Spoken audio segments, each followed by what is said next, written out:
കർത്താവേ, നിന്റെ ഉന്നതമായ നാമത്തിന് സ്തോത്രം ചെയ്യുന്നു. കർത്താവേ, നിന്റെ വിശുദ്ധ പൗരോഹിത്യത്തെ മഹത്വപ്പെടുത്തണമേ. കർത്താവേ, സഭയിലുള്ള സാന്നിധ്യം പ്രകടമാക്കണമേ. 40 വർഷം ഞാൻ അർപ്പിച്ച കൃപാനയുടെ യോഗ്യതയാൽ കൃപാസ്ഥാനത്താറെ ജീവനോടെ പ്രത്യക്ഷപ്പെട്ട പരിശുദ്ധ അമ്മയുടെയും മാധ്യസ്ഥത്തിൽ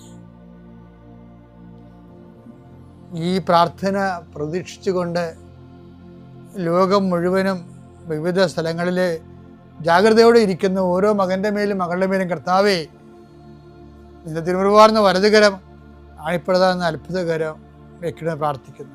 കർത്താവ് യാത്ര ചെയ്യുന്ന മക്കൾ, കർത്താവ് ഇൻ്റർവ്യൂ ഉള്ള മക്കൾ, കർത്താവ് പരീക്ഷ എഴുതുന്ന മക്കൾ, അനേകം മക്കൾ ആശീർവാദം വാങ്ങിച്ച് പോയിട്ടുണ്ട് പരീക്ഷ എഴുതാൻ വേണ്ടി. അവരെല്ലാം കർത്താവെ ആശീർവദിക്കണം.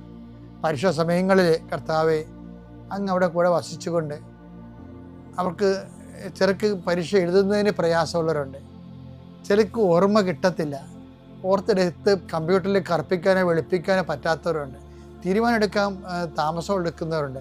അവരെല്ലാവരെയും ഈശോയുടെ നാമത്തിൽ ഞാൻ ആശീർവദിക്കുന്നു.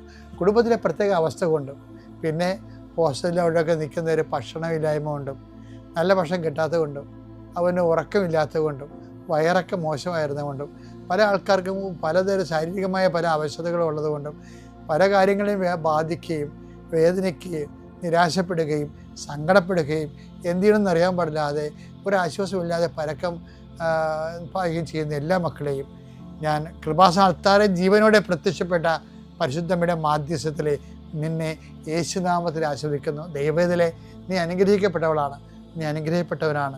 നിൻ്റെ വഴികളിൽ നീ ഇന്ന് പോകുന്നിടത്തെല്ലാം കർത്താവ് നിന്നെ അനുഗ്രഹിക്കും. നിൻ്റെ വഴികളിൽ നീ ഇന്ന് സംസാരിക്കുന്നിടത്തെല്ലാം കർത്താവ് നിന്നെ അനുഗ്രഹിക്കും. ദൈവവേദലെ നിൻ്റെ ഓരോ ഉദ്യമങ്ങളും നിൻ്റെ ഓരോ ചിന്തകളും നിൻ്റെ ഓരോ തീരുമാനങ്ങളും അത് അനുകൂലമാണ് നടക്കാനും അനുകൂലമല്ലെങ്കിൽ നിനക്കെതിരാണെങ്കിൽ നടത്താതിരിക്കാനും കർത്താവിൻ്റെ പരിശുദ്ധാത്മാവ് നിന്നെ ഗൈഡ് ചെയ്യട്ടെ. എൻ്റെ കർത്താവിൻ്റെ ഉന്നതമായ നാമത്തിൽ സഭയുടെ അധികാരത്തിൽ കുരിശിൻ്റെ അടയാളത്തിൽ ദൈവത്തിൻ്റെ ശക്തിയാൽ ഇന്ന് നീ ചെയ്യുന്ന മുഴുവൻ കാര്യങ്ങളുടെ മേൽ ദൈവത്തിൻ്റെ കൃപ ചൊരിയട്ടെ. പരിശുദ്ധ അമ്മ ദേവമാതാവ് നിനക്ക് വേണ്ടി മധ്യസ്ഥം വഹിക്കട്ടെ.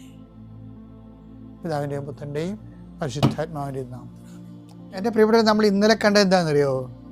ഈ നിലനിൽപ്പില്ലേ, നിലനിൽപ്പ് ഒരു ചില്ലറ വിഷയമല്ല കേട്ടോ. കണ്ടിന്യൂറ്റി, കവനൻ്റ് ആൻഡ് കണ്ടിന്യൂറ്റി എന്നുള്ള സബ്ജക്റ്റ് പറയണത്. അതിനോട് ബന്ധപ്പെട്ടൊരു വാക്കാണ് യോഹന്നാൻ 15:16. നിങ്ങൾ എന്നെ തിരഞ്ഞെടുക്കുകയല്ല, നിങ്ങൾ എന്നെ തിരഞ്ഞെടുക്കുകയല്ല, ഞാൻ നിങ്ങളെ തിരഞ്ഞെടുക്കുകയാണ് ചെയ്യുന്നത്.